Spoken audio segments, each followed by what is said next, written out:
आज हम लोग जो टॉपिक देखने जा रहे हैं वो डीसी मशीन में आर्मेचर रिएक्शन है। तो आर्मेचर रिएक्शन होता क्या है? ठीक है, तो आर्मेचर रिएक्शन होता है the effect of magnetic field set up by the armature current on the distribution of flux under the main poles of a DC machine. Armature reaction क्या होता है? The effect of magnetic field set up by the armature current on the distribution of field flux distribution of flux under the main poles of a DC machine. ठीक है, जो हम जब हम field winding को एनर्जाइज करते हैं तो वहां पे कुछ फ्लक्स जनरेशन होता है। क्यों फ्लक्स जनरेशन किस पे डिपेंड करता है? जो एमएमएफ प्रोड्यूस हो रहा है फील्ड में, वो नंबर ऑफ टर्न और कितना हम फील्ड करंट दे रहे हैं, आई एफ जो हमारा फील्ड करंट और नंबर ऑफ टर्न इस पे डिपेंड कर रहा है। ठीक है, जब तो इसमें हमारा फील्ड पे जब हम सप्लाई दे रहे हैं, करंट फ्लो जिस कर रहे हैं, तो वो क्या करता है? फील्ड फ्लक्स जनरेट करता है। तो उसके लिए हम लोग एक फिगर पहले हम दिखा के थोड़ा सा एक्सप्लेन करते हैं तो और क्लियर रहेगा। ये हम बना रहे हैं, फील्ड वाइंडिंग बना दिए। ये मेरा हो गया आर्मेचर वाइंडिंग, ये हो गया मेरा दूसरा पोल। ये मान लो नॉर्थ पोल है, ये साउथ पोल है। हम लोग जानते हैं कि जो फ्लक्स हमारा फ्लो करता है नॉर्थ टू साउथ की ओर फ्लो करता है, ये मेरा फ्लक्स का डायरेक्शन है। ठीक है, तो इसमें दो तीन चीज हम एक्सप्लेन अभी कर दे रहे हैं जो कि हम लोगों को आगे भी काम आएगा। ठीक है, यहाँ पे एक जो ब्रश हम लगाते हैं जो कि करंट कलेक्शन के लिए, तो इस एक्सिस को हम लोग बोलते हैं MNA, magnetic neutral axis. Magnetic neutral axis ऐसा एक्सिस होता है जहां पे कोई ईएमएफ जनरेट नहीं होता है। ठीक है, तो magnetic neutral axis is defined as the axis along which no EMF is generated in the armature conductor. इस एक्सिस पे जो हमारा मैग्नेटिक न्यूट्रल एक्सिस है, इस पे क्या होता है? कोई भी ईएमएफ जनरेट नहीं होता है। तो ईएमएफ जनरेट नहीं होगा तो नो करंट होगा। जब करंट नहीं होगा तो क्या होगा कि यहाँ पे जब हम कम्यूटेशन करेंगे, कम्यूटेशन का मतलब होता है, जैसे उस दिन हम लोग देखे थे, पॉजिटिव से फिर नेगेटिव हमारा जो शिफ्टिंग हो रहा है इसी पोजीशन पे होता है। जो हमारा करंट का चेंजेस होता है मैग्नेटिक न्यूट्रल एक्सिस पे ही वो करंट चेंज करता है, पॉजिटिव टू नेगेटिव। ठीक है, या नेगेटिव टू पॉजिटिव, जो भी हम यहाँ बोलेंगे। और इसी एक्सिस पे एक होता है GNA। ठीक है, यहीं पे होता है GNA, इसको बोलते हैं ज्योमेट्रिक न्यूट्रल एक्सिस। ये न्यूट्रल एक्सिस इसको डिफाइन हम लोग कर सकते हैं कि which is perpendicular to the stator field axis. तो स्टेटर का ये फील्ड एक्सिस है, इस पे ये लाइन देखो जो परपेंडिकुलर, ये स्टेटर का फील्ड एक्सिस है, इस पे जो ये परपेंडिकुलर है, ये कहलाता है हमारा ज्योमेट्रिकल न्यूट्रल एक्सिस भी। तो ज्योमेट्रिकल न्यूट्रल एक्सिस क्या हुआ? Is defined as the axis which is perpendicular to the stator field axis. ठीक है, इस चीज में एक और नाम यहाँ बोला जाता है, बहुत सारे बुक में हम लोगों को देखने मिलता है, ये जैसे पोल हो गया। तो ये जो एक्सिस है जो हमारा, जिसको हम MNA बोले हैं या जी, ठीक है, तो MNA को यहाँ पे क्या बोला जाता है? इसको क्वाड्रेचर एक्सिस भी बोला जाता है, क्वाड्रेचर एक्सिस भी बोला जाता है। और ये जो लाइन है इसको बोला जाता है डायरेक्ट एक्सिस। क्वाड्रेचर एक्सिस बोला जाता है और इसको क्या बोला जाता है? Direct axis. ठीक है, तो यहाँ तक हम मतलब कहीं दिक्कत नहीं होना चाहिए, ये समझ में आ गया होगा। अब हम लोग एक चीज देख रहे हैं कि पहला कंडीशन, तीन जो आर्मेचर रिएक्शन हमको समझना है, तो आर्मेचर रिएक्शन समझने के लिए हम लोग तीन कंडीशन लेके समझेंगे। पहला कंडीशन क्या होगा? हम अपने फील्ड वाइंडिंग को ही सिर्फ एक्साइट करेंगे। ठीक है, दूसरा कंडीशन क्या होगा? हम सिर्फ आर्मेचर वाइंडिंग को एक्साइट करेंगे। इसके बाद मैग्नेटिक फ्लक्स फील्ड देखेंगे किस तरीके का वो क्रिएट कर रहा है। इसका तीसरा क्या होगा कि जो हमारा आर्मेचर और फील्ड है, दोनों को हम एक साथ रख के एक साथ देखेंगे, जो कि एग्जैक्ट जो हमारे मशीन में हो रहा है। तो यहाँ जो ये मेरा पहला कंडीशन हम जो देख रहे हैं, इसमें हम लोग क्या कर रहे हैं, सिर्फ फील्ड वाइंडिंग को एक्साइट करेंगे, आर्मेचर वाइंडिंग को कोई भी एक्साइटेशन हम यहाँ पे अभी कोई करंट नहीं होगा, मतलब लोड हम कनेक्ट नहीं करते हैं आर्मेचर वाइंडिंग में, कोई करंट नहीं फ्लो करेगा। ठीक है, तो ये हो गया मेरा ब्रशेस हो गया। ठीक है, तो अब हम जब यहाँ पे बना रहे हैं, इसमें फ्लक्स जो हमारा है वो स्ट्रेट जाएगा, पास होगा। डायरेक्शन क्या होगा फ्लक्स का, नॉर्थ टू साउथ। अब हम यहाँ पे देख रहे हैं कि जब हमारा फील्ड वाइंडिंग एक्साइट है, आर्मेचर में हमारा कोई भी लोड कनेक्टेड नहीं है, जब लोड कनेक्टेड नहीं होगा तो कोई भी करंट नहीं फ्लो होगा, करंट नहीं फ्लो होगा तो आर्मेचर कंडक्टर कोई भी अपना फील्ड नहीं क्रिएट करेगा। अगर हम इसको वेक्टर डायरेक्शन में दिखाना चाहेंगे तो कुछ इस तरीके से होगा, ये मेरा मैग्नेट। ठीक है, यहाँ से एक लाइन हम इस तरीके से खींच देंगे, इसको हम दिखा देंगे, इसको ओ नाम देते हैं, इसको ए। ये हो गया फील्ड फ्लक्स। पहला कंडीशन क्या हो गया, फील्ड वाइंडिंग एक्साइट किए हैं, आर्मेचर में कोई करंट नहीं है। दूसरा कंडीशन क्या बोलेंगे, हम लोग क्या करेंगे कि आर्मेचर को एक्साइट करेंगे और फील्ड में कोई भी करंट नहीं रहेगा, इस समय फील्ड फ्लक्स अभी इस पोजीशन पे नहीं रहेगा।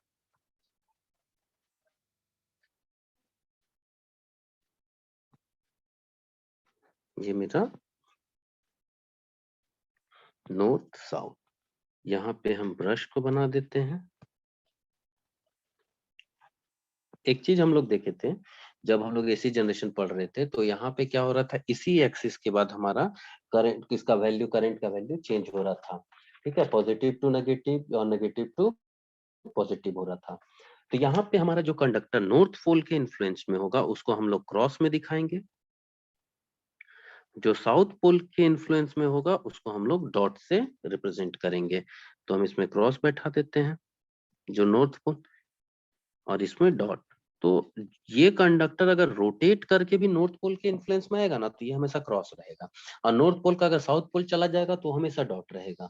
इसमें कभी भी कोई चेंज नहीं होगा। मतलब जो हमारा ये एक्चुअली जो हम लोग लिए हैं क्रॉस और डॉट, करंट के डायरेक्शन में लिए, तो हम लोग देखे थे इसके पहले एसी में जहां हो रहा था चेंज हो रहा था करंट, तो इसी जगह पे हमारा चेंज हो जा रहा था कि इसमें हमारा क्या हो रहा था, जीरो एक्सिस था, यहाँ नो ईएमएफ इंड्यूस्ड हो रहा था, क्योंकि यह फ्लक्स के साथ पैरेलल निकल रहा था।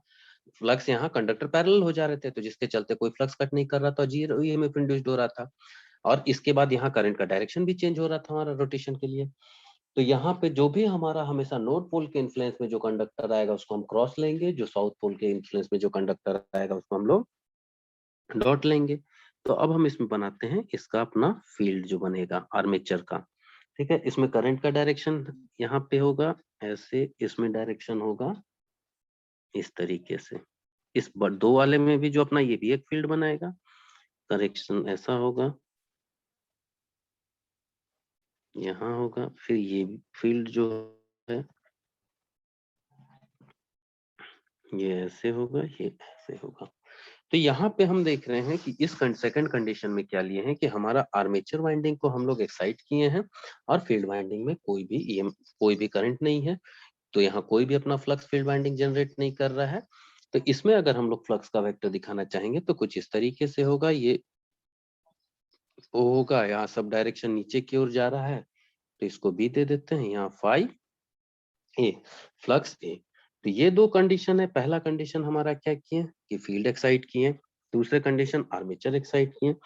लेकिन जो रियल हमारा जो रियल जो मशीन होता है, उसमें क्या होता है कि जो दोनों हमारा आर्मेचर जब फ्लक्स फील्ड फ्लक्स जनरेट होगा, फील्ड फ्लक्स को आर्मेचर कंडक्टर करेगा, आर्मेचर कंडक्टर पे हमारा ईएमएफ इंड्यूस्ड होगा।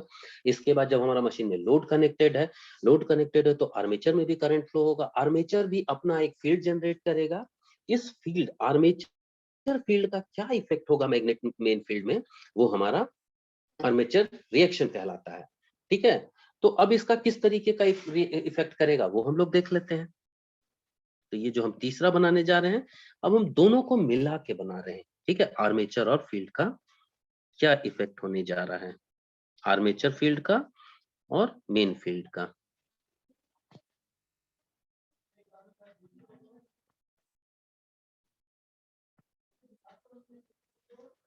North south. ठीक है, इस पे हम क्या करते हैं, सिर्फ यहाँ कंडक्टर बना रहे हैं।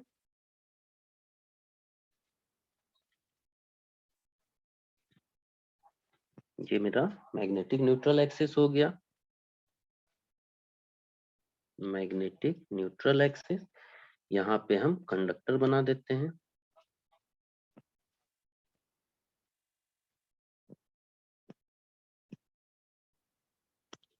इसको हम क्रॉस दिखाएंगे, जो नॉर्थ पोल के इन्फ्लुएंस में है, जो साउथ पोल के इन्फ्लुएंस में है, इसको हम लोग डॉट मार्क दिखाएंगे। ठीक है, अब क्या करते हैं कि हम लोग जो इसके पहले के फिगर में यहाँ हर कंडक्टर का तोड़ तोड़ के जो दिखाए थे ये फ्लक्स को, हम लोग एक कॉमन फ्लक्स दिखा देते हैं।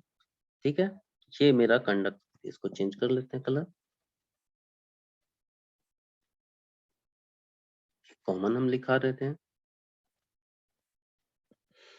ठीक है, इसका डायरेक्शन क्या है, ऐसे है, इसका डायरेक्शन किधर से है, तो इधर से है, ऐसे फ्लो करेगा।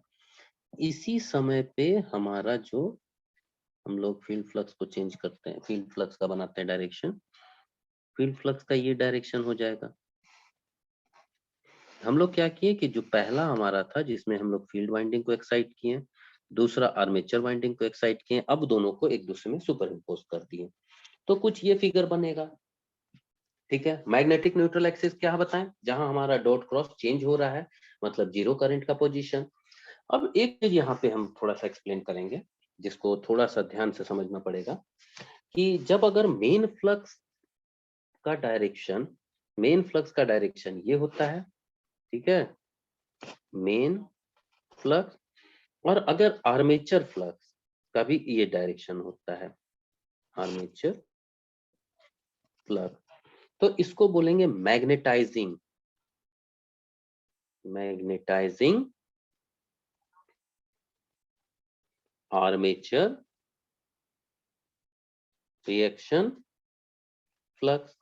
ठीक है, क्यों, क्योंकि दोनों एक ही डायरेक्शन में है, तो दोनों एक दूसरे को सपोर्ट करेगा, तो ये क्या हो जाएगा, मैग्नेटाइजिंग आर्मेचर रिएक्शन फ्लक्स। अब अगर हम देखते हैं मेन फ्लक्स इस डायरेक्शन और armature flux opposite direction, armature flux opposite direction, तो इसको बोलेंगे demagnetising armature reaction flux. जब दोनों अपोजिट साइड में होगा तो उसको हम लोग क्या बोलेंगे, डीमैग्नेटाइजिंग आर्मेचर रिएक्शन फ्लक्स। तो अब ये जो हम यहाँ पे फिगर बनाए हैं अभी वाला, जो इसमें हम लोग सुपर इम्पोज दोनों को एक दूसरे में किए हैं, उसमें थोड़ा सा हम लोग एक चीज ध्यान से देखते हैं तो समझ में आएगा। इस पोजीशन जो अपर टिप है, ये अपर टिप हो गया मेरा नोट का, ये लोअर टिप हो गया, ये अपर हो गया, ये लोअर, ये अपर हो गया, ये लोअर। तो यहाँ पे जो देखेंगे तो एक तरह से दिख रहा है कि ये फ्लक्स भी ऊपर जा रहा है, यहाँ पे भी हमारा एक ही डायरेक्शन है, मतलब इसका जो मेन फील्ड और आर्मेचर फील्ड का डायरेक्शन एक है। लेकिन यहाँ पे हम देख रहे हैं, यहाँ पे जब ये आ रहा है तो एक तरह से ये अपोज कर रहा है यहाँ पे लोअर टिप में।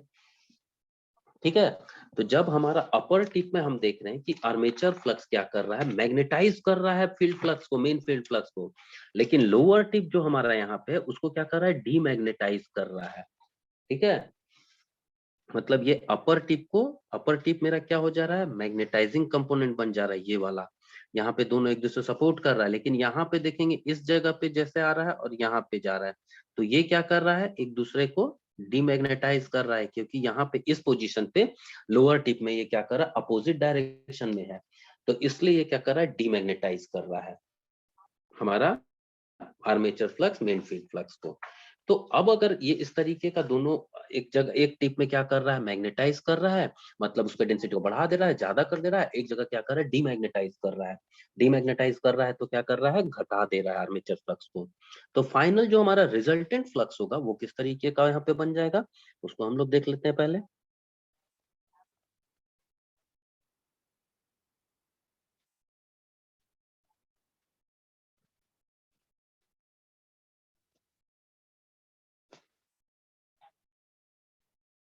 ये मेरा आर्मेचर बना लिए हम लोग, ये नॉर्थ पोल, ये साउथ पोल, यहाँ पे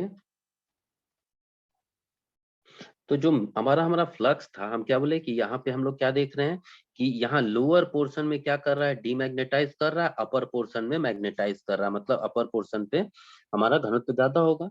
तो इसका जो फ्लो होगा कुछ इस जो फ्लो होगा हमारा मेन फ्लक्स का इस तरीके का हो जाएगा।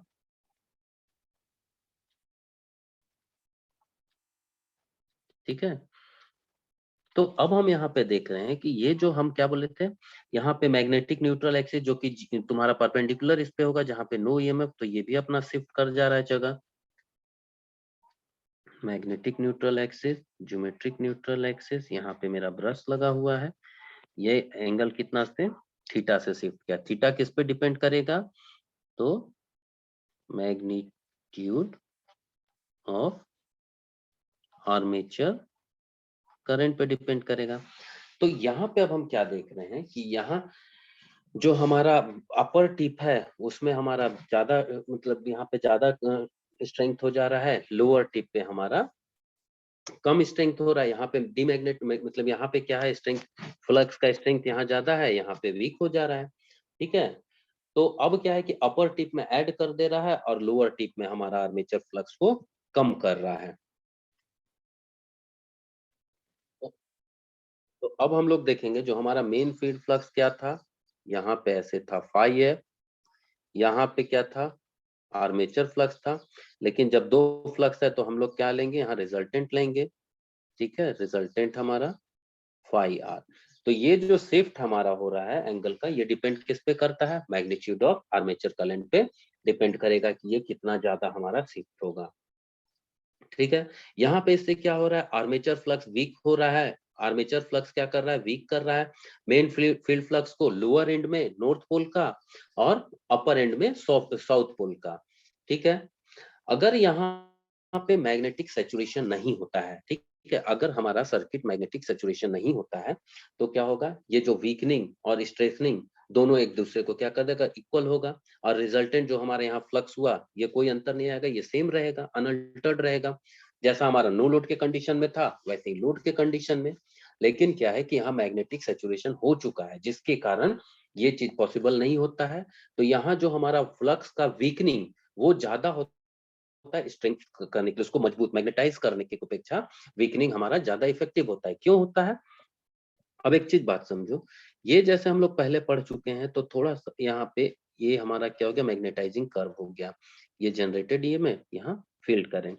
तो हम लोग जो फील्ड करंट बढ़ाते जाएंगे, फ्लक्स का जनरेशन जितना जनरेशन जो हो रहा है, ठीक है, वो सर्टेन एक ऐसे वैल्यू आ जाएगा जहां हमारा कर्व ये मैग्नेटाइज हो जाएगा, जो हमारा मैग्नेटिक मटेरियल मैग्नेटाइज हो जाएगा। इसके बाद हम कितना भी अगर फ्लक्स को बढ़ाते हैं, करंट को बढ़ाते हैं, फ्लक्स का फॉर्मेशन बहुत कम होगा। ठीक है, तो इस वैल्यू के बाद हम देख रहे हैं कर्व हमारा एकदम कांस्टेंट चल रहा है, मतलब हम कितना भी बढ़ाएंगे तो ज्यादा फर्क नहीं आने जा रहा है हमारे जन इसमें। ठीक है, मैग्नेटिक। तो यहाँ पे हमारा ये जो मेन रेटेड फील्ड करंट और रेटेड वोल्टेज जनरेशन हो रहा है, ठीक है, मैग्नेटाइजिंग कर्व में। तो इसके बाद क्या होता है कि अब हम अगर वैल्यू को बढ़ा भी रहे हैं, जैसे अगर हम एग्जांपल लेते हैं 1.2 टेस्ला, ठीक है, ये है। अगर 1.2 में हमारा ये हो जा रहा है, मैग्नेटाइज हो जा रहा है, सैचुरेशन में आ जा रहा है, तो अगर कंपोनेंट 0.2 मैग्नेटाइजिंग कंपोनेंट है, 0.2 डीमैग्नेटाइजिंग कंपोनेंट, 1.2 का मतलब हो जाएगा मैग्नेटाइजिंग का वैल्यू 1.4 और ये 1.0। तो 1.2 से घटना आसान हो जाएगा, लेकिन ये जो 0.2 यहाँ बढ़ना है ये बहुत टफ चीज है, ये मैग्नेटाइज होना मुश्किल हो जाता है क्योंकि सैचुरेशन में पहुंच गए हैं। इसके बाद और हम उसको नहीं बढ़ा सकते हैं बहुत ज्यादा। तो जो मैग्नेटिक सैचुरेशन है 1.2 से 1.4 तक आना बहुत टफ है, लेकिन उसको क्या है, हम लोग घटाना आसान है, वो आसानी से 1.1 पे आ जाता है, घट जाता है। तो इसलिए हम यहाँ पे कह रहे हैं कि जो हमारा किसी अमाउंट ऑफ स्ट्रेंथनिंग और वीकनिंग जो मेन फ्लक्स का है वो यहाँ पे इक्वल नहीं होगा। ये क्या हो जाएगा, जो हमारा डीमैग्नेटाइजिंग कंपोनेंट है वो हमारा मैग्नेटाइजिंग कंपोनेंट पे भारी पड़ेगा। और यहाँ पे क्या होगा, जो हमारा नॉर्थ पोल का लोअर टिप है वो क्या हो जाएगा, यहाँ पे स्ट्रेंथ कम होगा और साउथ पोल के अपर टिप में हमारा स्ट्रेंथ कम हो जाएगा, मतलब वीक होगा यहाँ फ्लक्स। लेकिन इसका ज्यादा कहाँ होगा, तो नॉर्थ पोल के अपर टिप और साउथ पोल के लोअर टिप में हमारा फ्लक्स का डेंसिटी ज्यादा होगा, यहाँ स्ट्रेंथ ज्यादा होगा फ्लक्स का। तो ये था हमारा आर्मेचर रिएक्शन कि मेन फील्ड फ्लक्स कैसे आर्मेचर रिएक्शन को इफेक्ट करता है।